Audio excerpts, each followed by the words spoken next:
జలగన్న budget లో తల్లికి వందనానికి 9,407 కోట్లు కేటాయించారన్నా. అంతే కాదన్నా, మే నెల నుంచి ఇంట్లో ఎంత మంది పిల్లలు ఉంటే అంత మందికి 15,000 రూపాయలు చొప్పున ఇచ్చేస్తున్నారట. అంటే ఇక నేను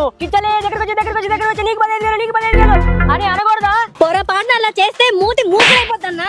అయితే రైతులకి ఏమి ఇవ్వలేదని కాల్ చేస్తా. అన్నదాత సుఖీభావ కింద 6,800 కోట్లు కేటాయించారు. అంటే దీని గురించి కూడా ఏం మాట్లాడకూడదు అనమాట. దీపం పథకం కింద ఏడాదికి 3 సిలిండర్లు ఫ్రీ. దీనికోసం 2,601 కోట్లు. పెన్షన్ల కోసం 27,518 కోట్లు కేటాయించారు. అయితే ఇప్పుడు పవన్ తిడతా, కార్పొరేటర్ కి ఎక్కువ ఎమ్మెల్యేకి తక్కువ అని. అప్పుడు నిన్నందరూ కోడి కత్తికి ఎక్కువ, గొడ్డలి పొడికి తక్కువ అంటారు. బాబు షూరిటీ, మోసం గ్యారంటీ అని గబ్బు లేపుతా. మోసం నీ పేటెంట్ రైట్ అని జనాలకు తెలిసిపోయిందన్నా. ఇలా అన్ని ఇచ్చేస్తా ఉంటే నేనేం చేయాలా? ఇదిగో ప్రతి 11 నిమిషాలకు ఒకసారి